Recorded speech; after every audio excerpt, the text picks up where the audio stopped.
before the building move, you just hear this roar. Okay, it's just like this. I mean, I'm on the ninth floor of the building, and it's like in the morning, like 8 a.m. or something like that. I just woke up, getting ready to go to class, all that stuff, and all of a sudden you just hear this like roar, like we're in a closed building, and yet it feels like a jet plane just flew over your head. That's how loud the roar was. And next thing you know, the building start to move. Things start to fall off the wall. I fell off my feet. One of my friends was sitting on the couch watching TV, and he fell over. He's just like, "Whoa, what's going on here?" It lasts for about, I would say, less than 30 seconds. Yeah. But it was frightening because, I have never seen a building move like that and not fall to pieces. I thought for sure that we're gonna become crashing down, and I'm just like, oh my god, we were on the top floor of the ninth floor building. So in many ways, I'm kind of glad that, hey, if we're gonna tumble down, I'm not gonna be crushed. Yeah. I would be dead in other methods, but not being crushed by concrete. Yeah. All right, Azkaban is here. 71 King is here. Welcome to the chat, guys. Hopefully, Dr. Vanchilla and Patrick will join us, but right now it's just George and Ringo. Yes, but let's tell us about your experience in New York Con. It was a pretty good experience. I went for, this is the first year I went for 2 days. Yeah, I could make it, right? Yeah, it was a pain. Was she bummed out? She was. I was really bummed out. I think it was kind of rude for the person to, a couple days beforehand, back out when my wife covered her shifts with no questions asked. So if she was going with you, who was gonna watch little James? Oh, his grandparents. Okay. Yeah, we were gonna drop him off at my parents' house. You were not gonna take him. It's funny. When I went to the con and I was there on Thursday, one of the dealers, I guess, who follows me on Instagram was asking about James. Little Reaper. Yeah. And I said, listen, if he were here, he would have ran right behind the long boxes up to you, darted right past you to those books you have on the wall, and you would have seen what you just described, the shaking.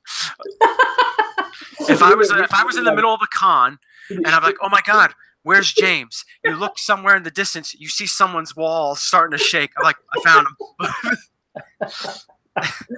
Followed by intense screaming, sort of like living in an earthquake. Yeah, someday there will be a hurricane named after him, Hurricane James. He really is a hurricane. But anyway, so that was a little. So you were there Friday and Saturday. I was there Thursday and Saturday. Oh, okay. So you skipped Friday. Yeah, I wanted to get first crack at the ECs that were there. So when you there Thursday, were you like there at like the early 10 o'clock or? Oh yeah, I left my house here around 5 in the morning. Whoa! Wow. And I was because I was going with my friend. We were catching a train that's in his town. We were on the train by 6:30. Wow. And we got there, like around, it was only 45 minutes from where he is. So where was the convention held? Javits Center. Where is that? Oof. See, I know New York. It's not too far from Madison Square Garden. Whatever part of. I am very familiar with Madison Square Garden. Mm-hmm. Right? I took the train, the train to Boston. So as long as you mention near the Madison Square Garden, I don't know the name. Right there. Yeah, I don't know the name of the buildings. I just know Madison Square Garden because I have stayed at the hotel across from Madison Square Garden many times. Hello, Patrick. Because when I was living in Boston, and my sister and I would go to New York to hang out or to visit friends or to go to a Broadway show, we would book that hotel across from the Madison Square Garden because we just didn't want to deal with get to New York and then have to get a subway, train, all that stuff. Oh yeah. Hotel. I just want to get off the train and walk across the street. Even though the hotel is crappy, it's okay. But yeah, so I know. Okay, so it's near Madison Square Garden. Oh yeah, it's not that far of a walk. That you know. So your train stopped right at Madison Square Garden. Yeah, okay. Yeah, Penn Station. Okay. Yeah, Penn Station. I got out and we waited. I waited on a cattle line for about an hour. We waited on a cattle line, you know, where there's just tons and tons of people on a line. And then when we finally went in, I went looking for some ECs, and that's when I ran into a few people that you were in the video. I mentioned in the video. It was cool because a few people recognized me. Even some dealers recognized me, either from Instagram or from YouTube. You're famous. You have internet fame. You do. And people are really shocked to find out that I'm actually a friendly person. They just think of me as just being a dick.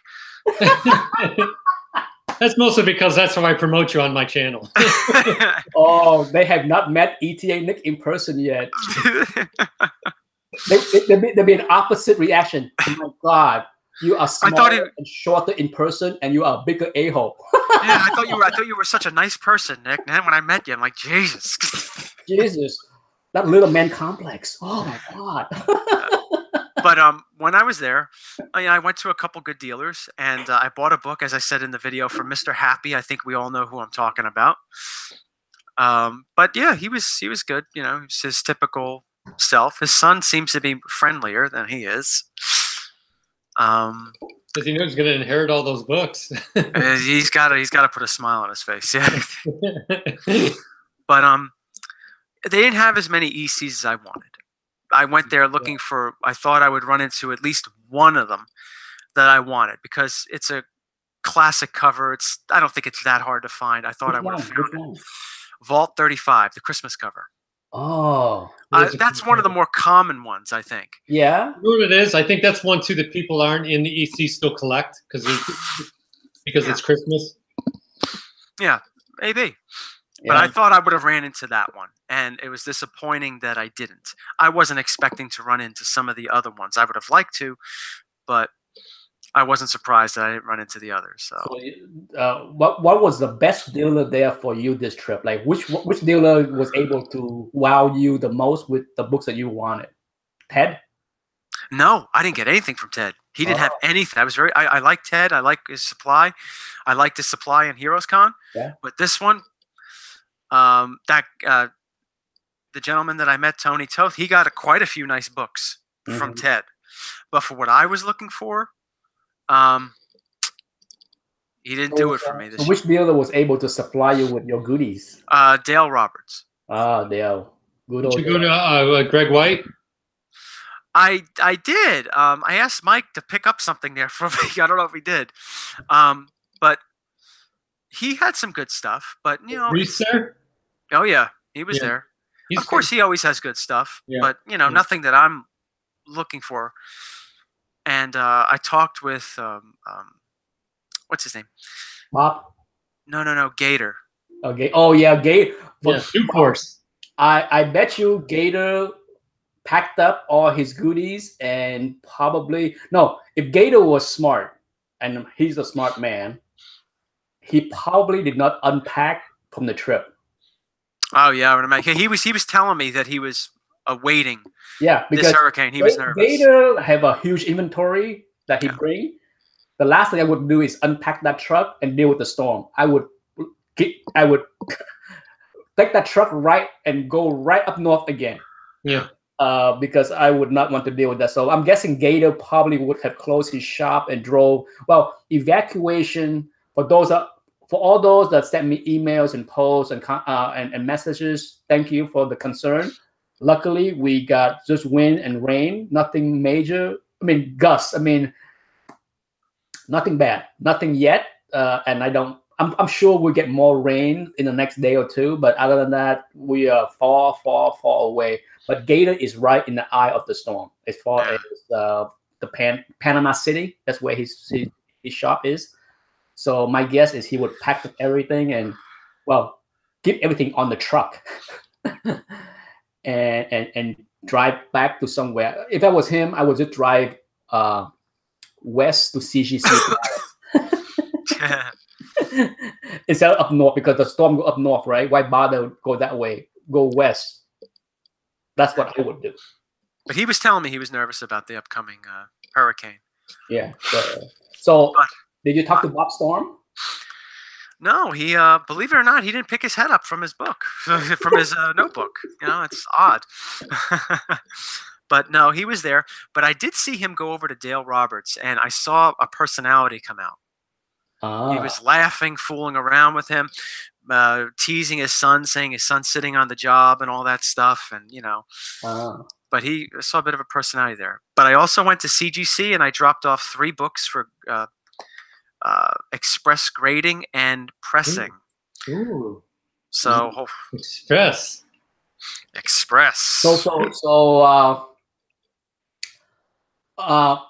May I ask what was the fee they charge for submission on site like that? Well, what I did was my local comic book store owner, he had some stuff that he wanted to drop off, so he let me use his account. So I don't know exactly. I had the numbers in front of me because he gave me the printout. But from what I remember, I had one book that I wanted fast-tracked, pressed.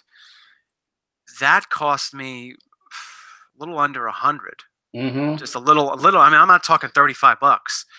I'm talking like around the 80s, 90s to get all that done for that one book. You probably pay standard tier, which is like $50 a book, plus the pressing. They charge you another $30 or whatever. Yeah. That sounds about right. Yeah. But I went there on Saturday and I dropped off my giant size X-Men.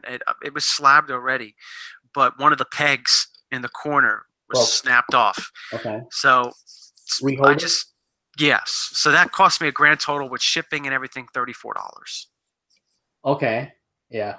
I'm so spoiled with clothes that it's so now I had to. So I did submit some books the last time that I was there a couple of days ago, and I will have them shipped back to me when they're ready. And for 4 books, I submit 4 books. This is the last time I'm submitting 4 books because after this it's 15 books or more. The shipping insurance cost for those 4 books is $20. Yeah. So, when I had the fantasy insured, that was $50 to insure that.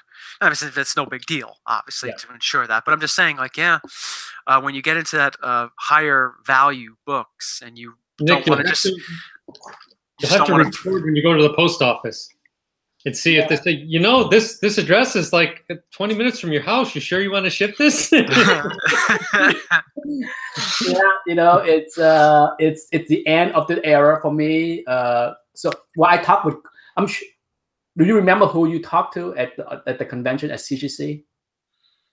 It was just some schlub, not one of the big guys. No, it wasn't. It was on Sunday. I talked to. Not on Sunday. On Saturday, I talked to one. There you go. I talked to some girl, and on Thursday when I got in there, I went there first thing because there was no line. Wow. I just said, here. And he's like, did you notice an avalanche of other slap submitting to... Yeah, I wondered if PGX guys were there. I didn't see PGX. How about it's funny. I was talking to one of the dealers there, and we were talking about like the companies and all that. He was talking about a Teenage Mutant Ninja Turtles #1 that CGC screwed up with. Something to that effect. And I said, are you sure it was CGC? He's like, yeah, it was CGC. It wasn't CBCS. And I said, I thought I heard a story of PGX doing that. And he said, well, that's part and parcel with that company. Well, I'm sure it's not an avalanche of people submitting books to have it crack out. It's not any huge number, it's there was a lot to do about nothing. Yeah, I mean, I didn't notice anything like that when I was online. I wasn't online, but when I was up there, I was waiting there for a little while to get my order done. I'm looking around. People were submitting their New Mutants 98, and one guy estimated it as $500, and I'm looking at it, and I'm like, no. But not with the missing back cover, sir. Not with the big coffee stain on top of it. Yeah, not if you use it as a coaster for coffee for so a drink. No, not 500. No, not 500. Let's try 320.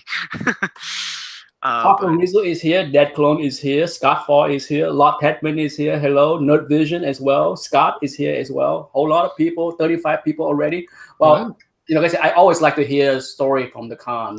I have another story for you though. Just before you go on. Yeah, go ahead. It's not really a story. I was online, like I said, on that cattle line on Thursday.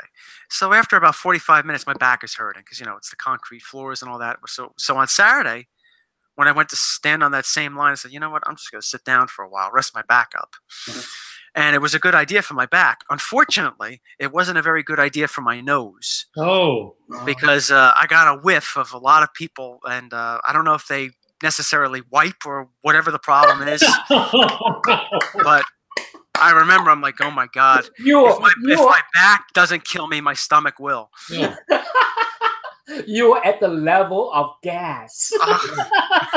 and dongs. And, one guy was, when I was standing up, one guy was flapping his long hair because we're all like on top of each other. I'm like, sir, your dandruff is going up my nose.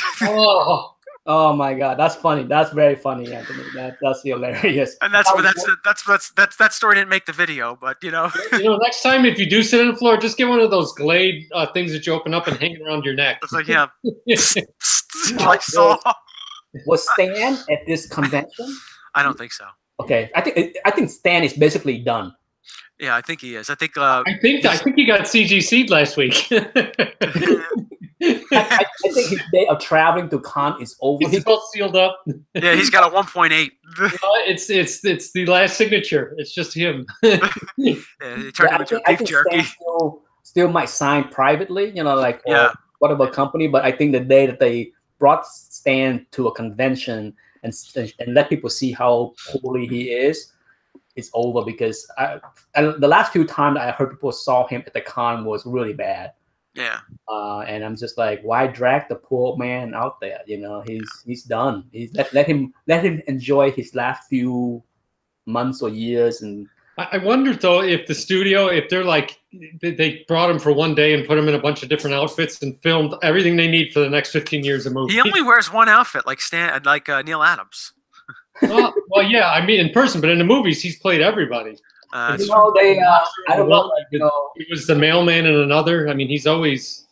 It's remarkable that he has so many scenes in so many movies. So, hey, the man is a showman.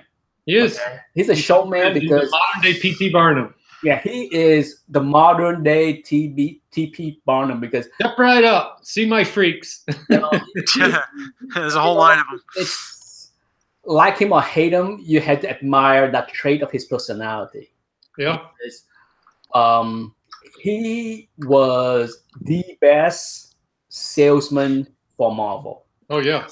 Hands down. Lightning in a bottle. He sensed that the time was right to change things, to make that world outside your window, to try to make things more appealing to the younger crowd, and he nailed it. Yeah, and I think I understand the problem with a lot of people that don't like him because they felt he took too much credits. I understand that, okay? But I also always trying to point out the fact that Marvel wouldn't be anywhere near what they were in the 60s without Stan. No.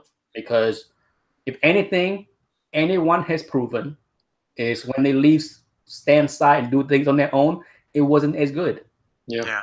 So like it or hate it, he is part of the team that make things work great. And that's all. That's usually not that I defend Stan Lee on that. I'm just like he's part of the formula. Yeah. It's just like you take away one component of the Coke recipe and Coke won't stay the same. But yeah, I mean Stan he's. I watch a lot of YouTube. I'm sure you go on YouTube and you can watch a lot of Stan interview. I love to watch his his series with the authors. Have you ever seen those? Oh yeah, the old ones from the like the late '80s, early '90s. Yeah, especially when the one with like Jim Lee or Todd McFarlane. Yeah, Todd, Jim Lee, Rob Liefeld, the Romita. Yeah, those are great. I have rewatched those at least. Have you ever seen the one on Netflix? It's a documentary about him. On who? No. On Stan Lee. It shows his house and everything. No. Oh yeah, it's really good. His biggest pet peeve is his computer area. He has a big nest of wires behind it. Oh yeah, that's the one where his wife. He talks about his wife was always spending money, and that's why he had to do all these things. What's the name? Probably if you go on to Netflix and type in Stan Lee, it'll probably come up. Okay. I watched it on an airplane one time coming back. Yeah, it was on. Yeah. It's really good. I will for sure because I have not seen it. I definitely have.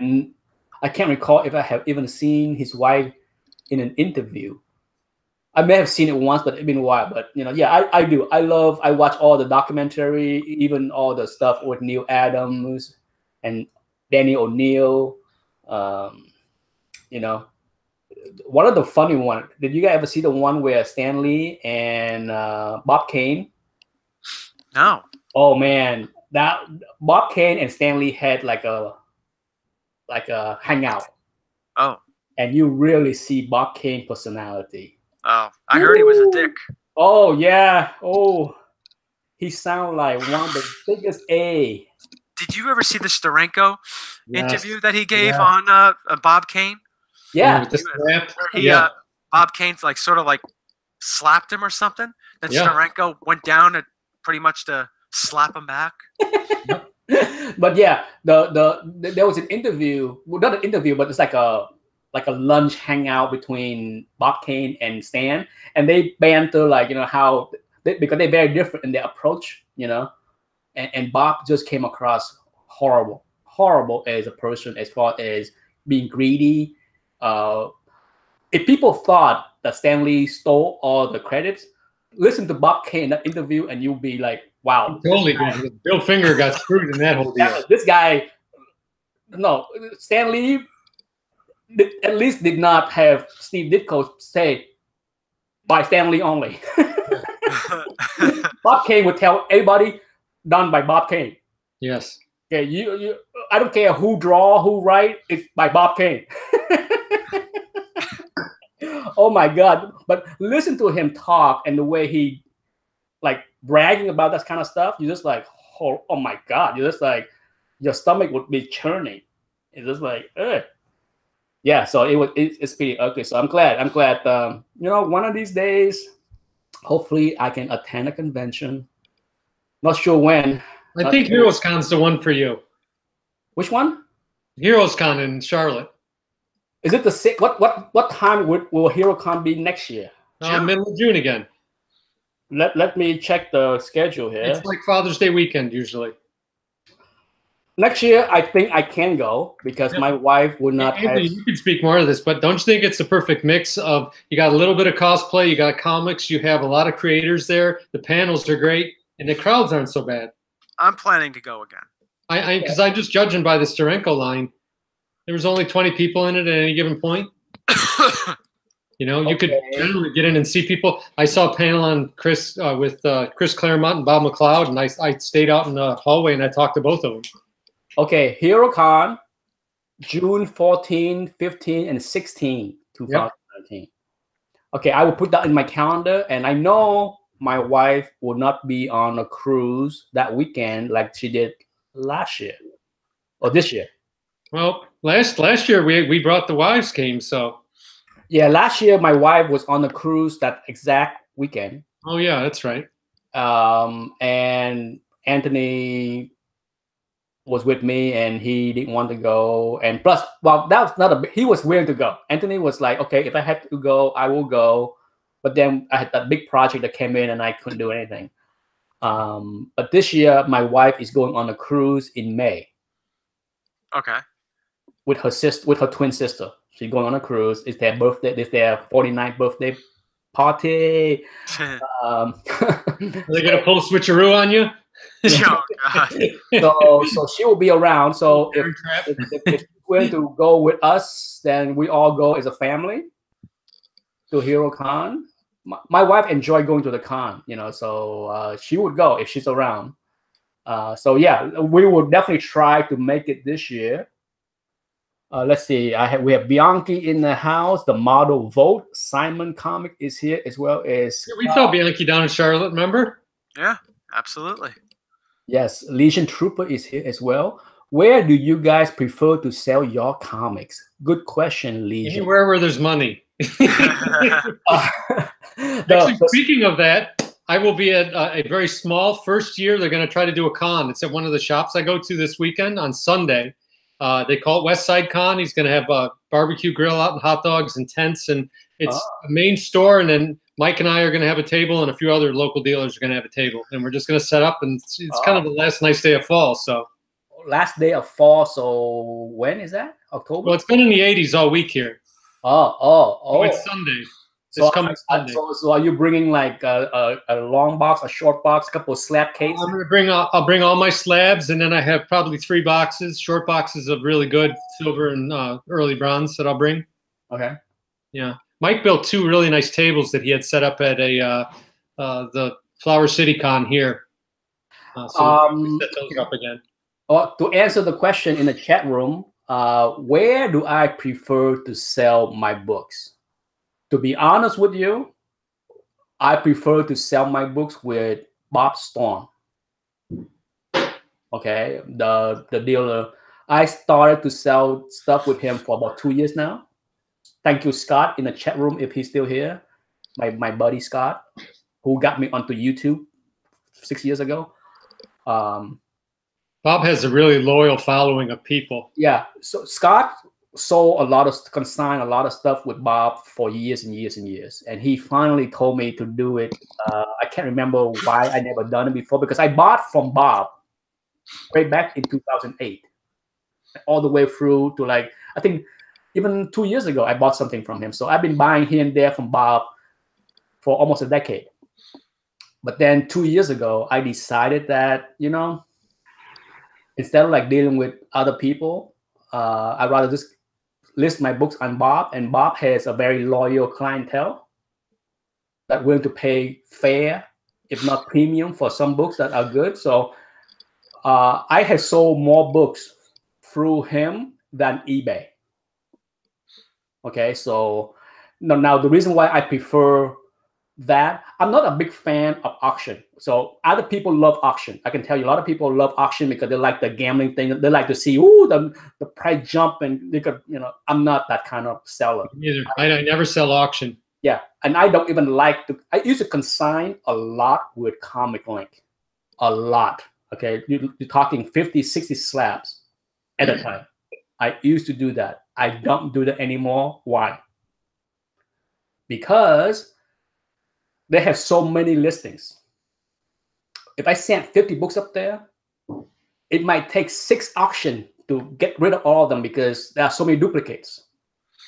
Okay, so you think about it. If I send a batch of 50 books, it might take 5 auctions, which is 5 months to get rid of all of them. On top of that, it would take another month or 2 before I get the money because people take a long time to pay, to clear the check and all that stuff. So I have sold enough with Comic Link to know that if I send a book in December, sometimes that book is not listed until April. And I might not get paid until June. So, yeah, there is. So, is it easier to list a book on eBay? Yes. I can list a book on eBay with a buy it now price and then get a couple of serious offer and then get rid of it in a few weeks. That's why I have not consigned anything to Comic Link in 2 years, because I found that it's a crapshoot with the auction. Sometimes you get shitty price, sometimes you get good price, but at the end of the day, I'm not waiting 6 months for my check. Yeah. No, hell no. So that option kind of went out the window for me. So lately, the last 2 years, I sold a ton with Bob, a ton. I sold a ton privately. Do I prefer to sell privately? Depends. Yeah, it depends on who it is. depend on who it is, because if it's somebody I know, absolutely. I sold Scott privately my House of Secret 92. Privately, not a problem. No trust issue, no problem at all. But it's come down to who it is. Yeah. And also about the price. Sometimes people, I have always said to people, if you want to deal with me, I will be fair. Okay. If GPA for a book is $10,000, I know I'm not going to ask you $10,000. But at the same time, I'm not selling that book for $9,000, $900, $9,000. I'm not going to give you a $1,000 discount. Yeah. Ain't going to happen. How low can you go, bro? Get out of here. I got a whole statue I'll trade. Well, you want private deal? Act sensibly instead of how low can you go, bro? Okay, it's annoying to have people approach me. Oh, I saw that book in your video. How much do you want for it? How low can you go? Huh? Why am I going to tell you? So you can go lower? You just remember the answer I gave you on how low you'll go. You're going to have to go real low. John still has psychological scars from that. Yeah, so for me, it's always been, I try to be fair. Yeah. I try to be fair. I even with me offering a book, I try to be fair. Sure. Hey, we all be lying if we don't say that we want the best deal possible, right? It's human. Yeah. It's human. So but at the same time, if a book is $10,000, I'm not gonna approach anyone and say, "How about 8,500?" Huh? Where would that go? I mean, you know what though? The only thing I will say is if 10,000 is GPA, you're right. But some people I don't know where they're getting their prices from. You're going on, like I've seen Giant Size X-Men recently, like a 7.0 maybe, and they'll be like 1,800 to $2,000, and I don't know where they're getting that number from. Yeah, well, is that their mortgage payment or something? Absolutely. Yeah, they got to pay their mortgage.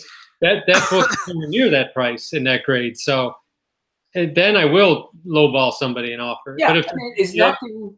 Not really much, because if it's all about, is it a nice copy? Like if it's an 8.0, is it a really nice 8.0? And if it's GPA, I don't care. I just buy it. Yeah, I mean, there's nothing wrong with offering something that's way below asking price if the asking price is crazy. Correct. But especially for a raw book, because people will grade incorrectly. They'll grade it like an 8.0 and it's maybe a 6. That's one of the things I've noticed at this con too, Patrick. Yeah. Like what you were saying with Mike. I was standing next to a few guys at one dealer. It'll press up. They were inquiring about a certain book, and they said, "Oh, this could probably press out to this and that." And I'm saying to myself, "No, wait for it." Yeah. Why didn't you press it then? Yeah, don't. Why don't you spend the $20? Yeah. Because they know probably it won't press out because they probably already pressed it. Yes. So for me, like perfect example, I had a Teenage Mutant Ninja Turtle #1, third printing. Okay, third printing. GPA is like 650 or something like that. I listed for $700.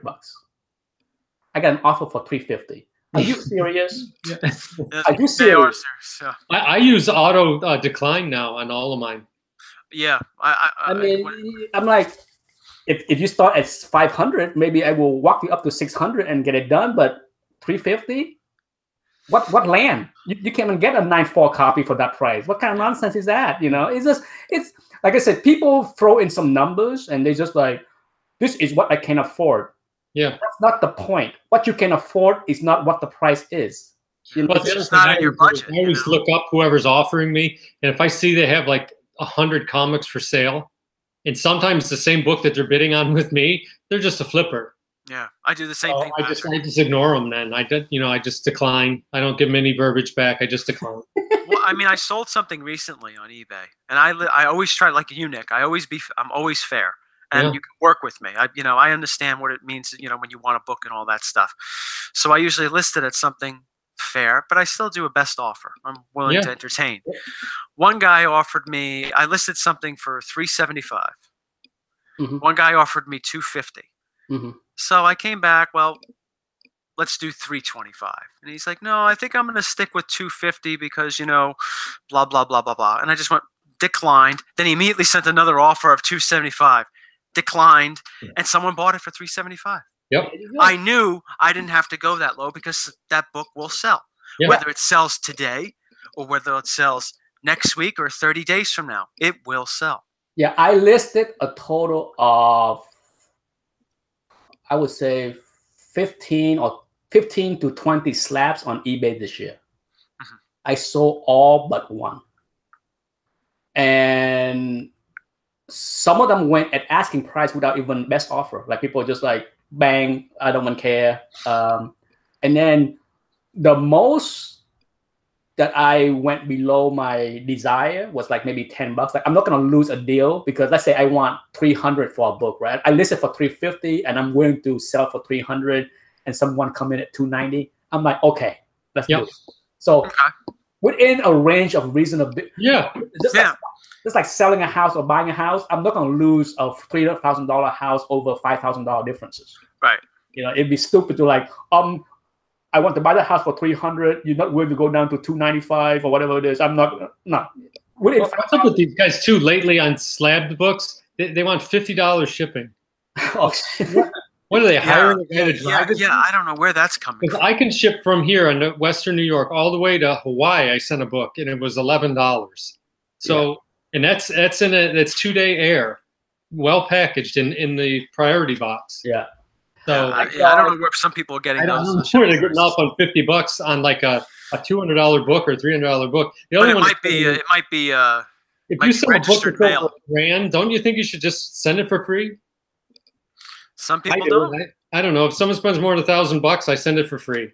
Yeah, I mean, like I said, it's just come down to comic karma. I call it. If you I got so many good deals from people that it's okay for me to be nice to the right people.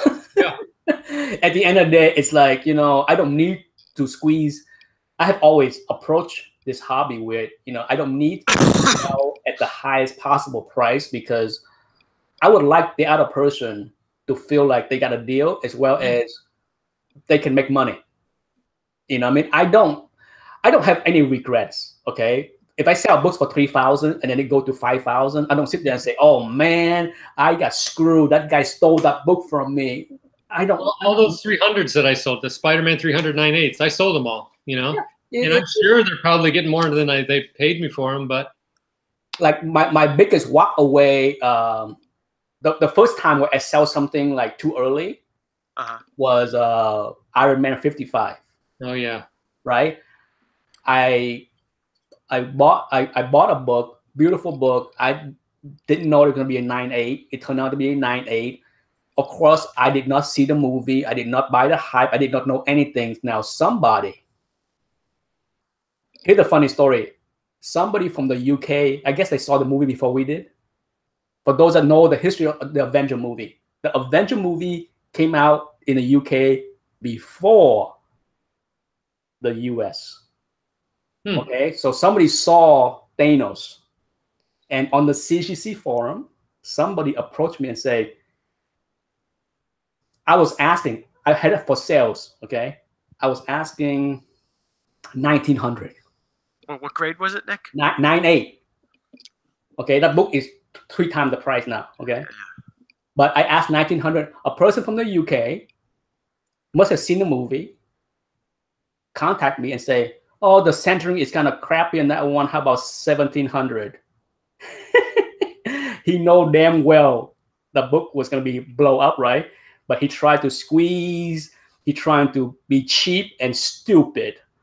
And guess what? The next guy came along, bang, bought it for 1,900, and that book was 3,000 the next week. I mean, it's a funny story where sometimes greed and stupid meet.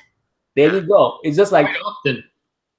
And I know the buyer, right, at the time when he bought it, because I literally saw the buzz.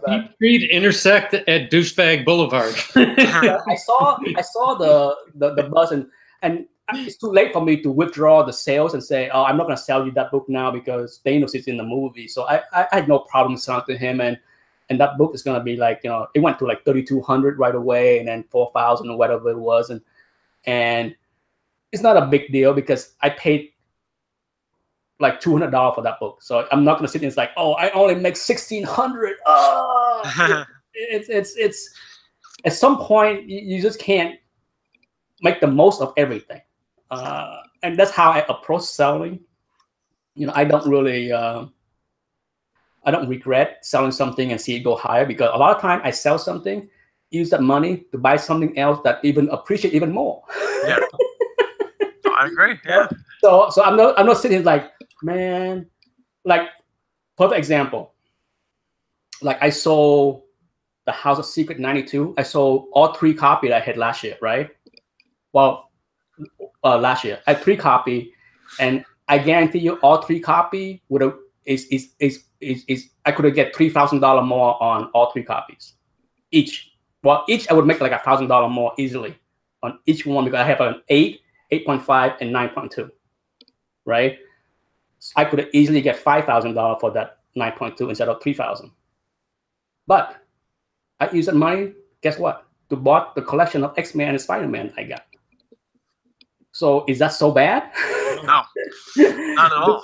Is it so bad to buy a run of X-Men 1 to 67?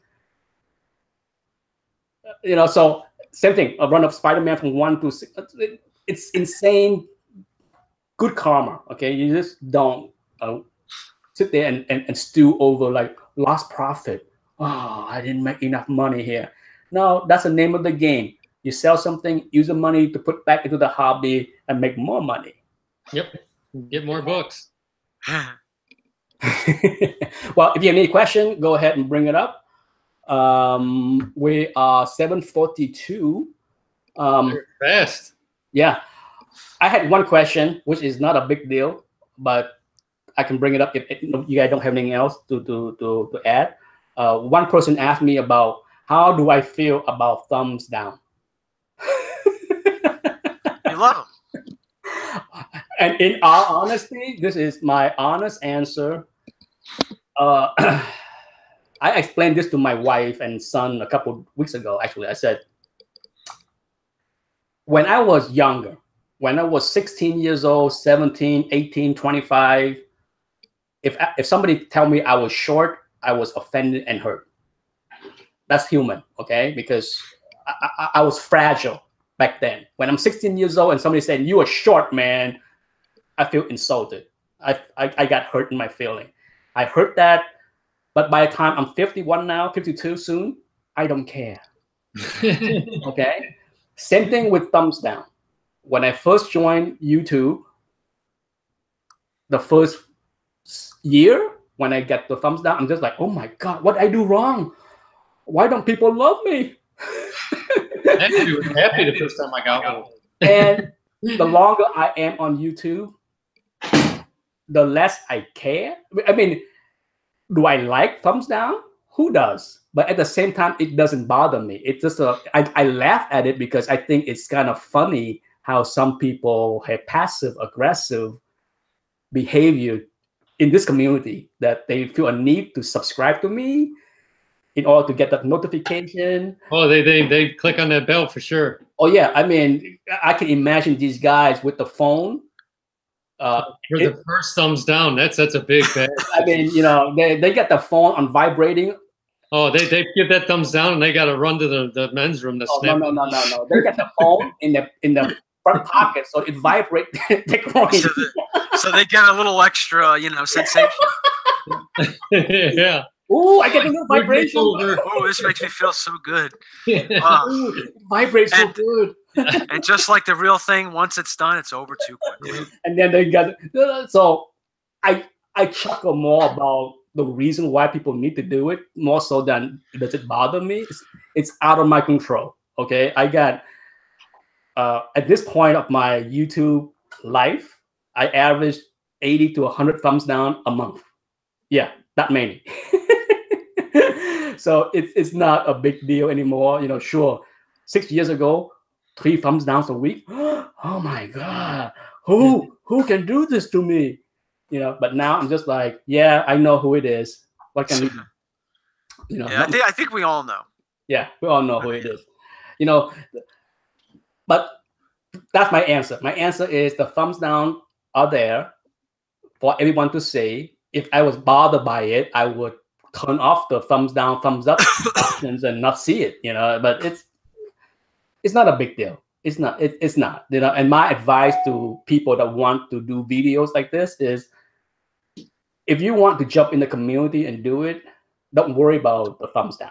Nope. It will happen. Everybody has it, right? Is there anyone on YouTube without a thumbs down? Well, probably the guys that thumbs down because no one watches their videos. Oh no, you insulted him. Now you're on the S list too. Yeah, no one's watching. No one's gonna thumbs down. They don't even do that. Love Yeah, it. the content isn't that good. That's how bad your content is, and no one's even watching. So that's my answer. If you guys have nothing else to add, then that's fine. You know, I just figured, you know, I answered that question because it was like, how do you feel about the thumbs down? This another person actually sent me. Some people is concerned more about the thumbs down than me. Okay, I have a viewer out there that actually sent me this write up on thumbs down, and on the top 5 reason is a lot of people that thumbs down just hate you, and they actually subscribe to you so that they can thumbs you down. Yeah. And I'm just like, duh, I know that. Thanks for that. Captain Obvious, yeah. We know that. We have that, you know, but it's okay. Like I said, you know, it's I understand. Some people think it's kind of stupid and silly to see thumbs down on comic related topics, but it is what it is. You know, this world is filled with people that is jealous, petty, and whatever other reason. I don't know what the other reason are. Did you get outside of Anthony? Were you able to find Patrick what he wanted? Well, Mike did, but unfortunately, it didn't go through. No. Yeah. The guy was sticking fast. He wanted cold hard cash. I told him I would PayPal direct, and I know this guy, and he still didn't want to do it. Really? So one thing I can think of is he just, I don't know, didn't want it on the books or something. I don't. Yeah, that's the only friends and family PayPal. You don't pay anything, so. Yeah, that was a shame. Weird. So it was a dealer. It was a dealer. It was the book I wanted, and for the grade, it was pretty. Can you name the dealer? No, I don't want to. Okay, I'll tell you later. All right, yeah, we'll tell you later. Is it a big time dealer? Yes. Oh yeah, you know who it is. Oh. Yeah. Anyway, it was weird. It is weird to. It was the last day of the con, so Mike didn't have enough cash on him to close the deal because it's a pretty big book. So. Damn. Yeah, I know. You mean like 4 figures? If Mike had been there Thursday, yeah, then he would have been all set. Damn. You know, Mike could get a hernia with the roll of money he brings. I know, the suitcase. Bring the suitcase. Damn, that is crazy. I was hoping to hear good news. I know you want something big. Mm-hmm. Yeah, did I buy anything this week? I did buy something, but it's not here yet, so I can't show off anything. I've tried to get a lot of things, but I'm just being patient. You know, I'm not going to overpay. There's a lot of, I think at the beginning of this month, because a lot of people got their eBay bucks back certificates, there's a lot of overbidding going on. Yeah, I mean, I did go buy a book for $500. You might reach for a book that's $600 because you have $100 of eBay money. Yeah, I did get my eBay bucks, like you said, and I need to. I have to November 1st. Yeah. Yes. So I have 2 more weeks to spend it. Yeah, I got my eye on a few things. All $16 of it. Yeah, I got $45. I have almost 200. I know, it's so sad. It's a nice book. Something. It's just so sad to see how little I bought the last 3 months. I'm just like, damn, $16? What are you buying? Yeah. What kind of man loved this hobby and spent so little? Not manning up enough. Yes. What kind of wuss did not man up for some big book? Comic Links auction starts tomorrow night. Yes, I saw some. I did too. I already bookmarked about 10 books. Yeah, there's some nice looking books there. Next week, next big week, books. we will look at the books more closely. We did because the bidding has not started yet. Nope, doesn't start till tomorrow. Yeah, so I might have my eye on one of those books, but it's a low grade book. I don't know. I'm thinking about it. I'll crack it out if I win it. Well, I went, before we go, I went into my modern junk box that I have buried deep in my closet. And dug out some pretty cool stuff that is still junk. Okay, it's still junk, but man's trash, right? Oh, Dawn. I don't even know what that is. It's Dawn. Dawn. I don't know what that is. Who created Dawn? Was it Listener? Yeah. It looks like Red Sonja. Yeah, it's and you know, I bought a collection of books many years ago that included a stack of modern signed books in top loaders. And to be honest, I never even took them out.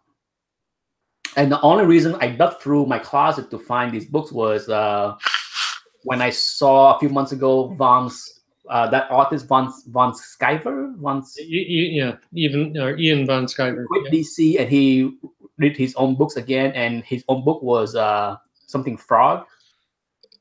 What that book? He restarted his first book, Cyber Frog, and I knew I saw this in my box many years ago, but when I read online that he have a Kickstart thing, he did a fundraising thing, and it was for Cyber Frog. So I'm like, Cyber Frog, I've seen it before. So voila, I have one of his earliest work in the 90s before he make it famous. How cool is that? Yeah, so it's not worth anything. You can go on eBay and buy this book for like $5, but this guy had talents. I mean, even back then, his art was pretty awesome. Look at that. Oh wow, that is cool. Wow. Yeah, it's it's I was quite. I mean, look at the details on this frog. Yeah. Pretty crazy, huh? But look at that detail. Look at that. Nice. It looks like Deathlock's arm. Yeah. So I was, like I said, I'm like, so that's why I mean, really good stuff. I mean, for his earlier work in the 90s, it's really good. I mean, so yeah. So I bought, this is also signed by him too. It's a Even Sciver right there. What his name? Yeah. But yeah. So one of these days, someday I will do a giveaway because I don't collect these things. I actually have a whole bunch of books with the listener signature. So maybe one day I will give it to somebody that really want it, because I don't need it. Same thing with this. Does anybody have seen it? She? Yes. This has the signature right here too. But listener, I mean, Linsner, not listener, Linsner. Man, some of the art in here are beautiful. Double page spread, sexy. Oh yeah. Look at that. This one have a lot of double page spread sexiness. Yeah, he's good with that. Look wow, at that violent. Awesome. Cut the guy right in half. Yeah. Wow. Nice clean cut. I know. And then there's a lot. But check out, this is my favorite 2-page right here.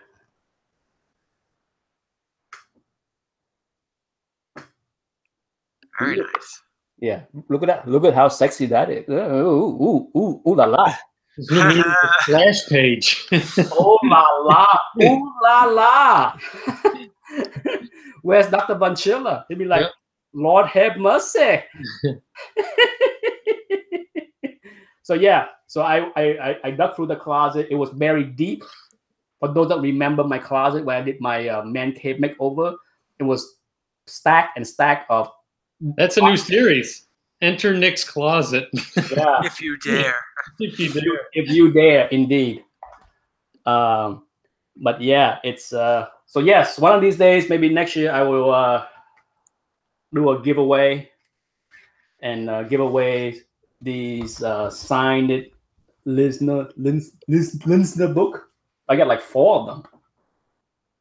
I might keep the Cyber Frog just for the heck of it. It's unique.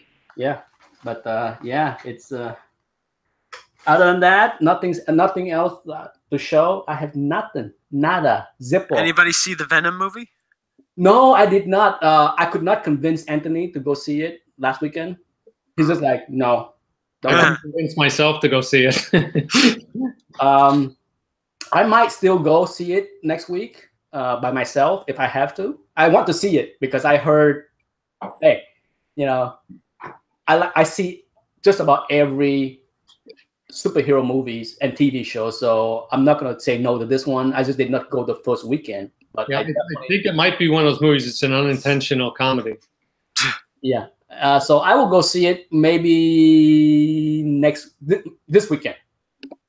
I skipped last weekend, the first weekend, get that madness out of the way. I don't need to fight over seats, but maybe this weekend when it's slower, I will check it out. So neither one of you has seen it? Nope. No. Okay. And then next week, Daredevil, I think, comes on. The TV show. Yeah, I'm looking forward to that. That looks I pretty still good. haven't made it through Iron Fist. I watched 1 episode and I couldn't go any farther. It's just horrible. I looked down at my phone 3 times to see what time it was. There's another 20 minutes of this garbage. I just think, oh. Yeah, it's not for everybody, you know. It's just such that the acting is so bad, and I don't care about any of the characters. It's like watching a really bad porno movie with no juicy parts. You get all the bad acting and bad writing without any other entertainment. And speaking of bad, I recently saw last weekend Solo.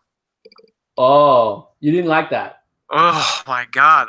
Like what Patrick was saying, I was just looking at the time, saying, "How much more of this am I going to have to be put through?"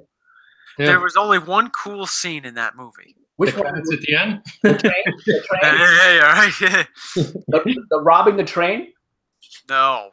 No. The coolest scene in that movie that I wish I could say it made it worthwhile because it really didn't. Was the part where she contacted the boss. Oh. That was the best part for me. Actually, you know what, Nick? Something did interest me. I saw the new Discovery show that's going to be direct to CBS. That looked real good. Which one? It's called is it Discovery? Star Trek? Star Trek. Yeah. Oh, the new season coming out. Kind of like how they did the whole one with Klingons. Yeah, the new season's kick off, I think, soon, right? Yeah, that looks really good. Yeah, I plan to resubscribe to CBS and pay my $5. Although they have like a hipster Spock in it that they showed at the end. All he needs is a ukulele and a hat on sideways. Yeah, I enjoyed the first season, and what I would do is I probably will wait like a month. Yeah. Build like 4 or 5 episodes, and then pay $5 and binge through 8 episodes. And last year I paid 3 months. I paid 3 months worth of subscription fee to watch all the episodes. So I'll do the same. I will resubscribe and pay, you know, because I want to support the show. I would be curious to see what they're doing with Patrick Stewart. What's he going to be doing? Yeah, that's going to be the entire different show. Yeah. So I don't know. It will be interesting to see what, you know, and speaking of show, you know, DC launched their Teen Titans show. I saw the previews. Oh God! Yeah. I'm like, are we? Who's not exhausted of superhero TV show? Oh my God! It's fatigue is definitely setting in. I don't think I watched any. The only one I guess it's mildly is Legion. I guess it's really not. I gave up on. Well, the only one that I probably still want to check out the new season is Gifted. Oh, yeah, I gave up on that about 4 episodes in. Yeah, I would, but Gotham, thankfully, they ended the show. They are? I stopped watching years ago. I believe Gotham is on its last season. Flash, I gave up on that. A lot of people like Flash, to be honest. I have a lot of friends that love Flash. I just can't deal with the same villain every year. It's just like, I can't. I just can't. And then I still like the soap opera aspect of the shows, I guess. And then Legion of Tomorrow. That was a cluster F of nonsense. The Shield is terrible. I can't watch that. Yeah, yeah. I gave up on a lot of shows. The fatigue for me had set in 2 years ago. Well, I'm still looking forward to Daredevil. I thought they did pretty good with the first two. The others that are associated with, like Luke Cage, Iron Fist, Jessica Jones, I couldn't care less I like the two Jessica Jones the best out of all of the Netflix shows, the superhero shows. But the first season I thought was pretty good. Mm-hmm. Well, it's 8:01. For those that you guys haven't paid attention, but the chat room has been fighting about Stan and the credits. Oh no! Oh no! It's very heated. Oh, Lots of people on both sides of the fences. No, that's okay. If we're talking about our good friend Scott, it's a better thing to be arguing about than politics or something else, right? Yeah. Our good friend Scott said, "Guys, give it a rest. Give it a rest, guys. Like it or hate it, Stan is here to stay forever." It's true. He's not gonna go anywhere, and he doesn't care. Stan doesn't care. That's one thing about Stan is he doesn't really care. At this point, when you're 90-something, you don't care at all. At this moment, he probably barely knowing that he's still breathing. You have to wake up every morning. Yeah, so let's end it there. Hopefully, Dr. Von Schiller will. For those that forgot, Dr. Von Schiller's birthday was last week. 54? I think so. 54 is the born at 63, so he'd be 55. 55. Oh, 55. Yeah. I will be 52 so soon. So soon. Well, I had just turned 40, so that's still sitting in. Oh, big 4. You're 10 years away from colonoscopy. That's still good. That's good. There's a whole new series. Yeah, right. Yeah. Yeah. From now on, a fun tag video. Instead of Wednesday night chat with a dude, it'd be countdown to Reaper's colonoscopy. Well, I'll tell you something. After sitting down at that con, smelling everybody, I might need something some sort of exam because I haven't been right since. Mm. My eyes are still burning. All right, bye, everybody. See ya. Hasta luego. Yeah. If I can stop the broadcast, there we go. Well, we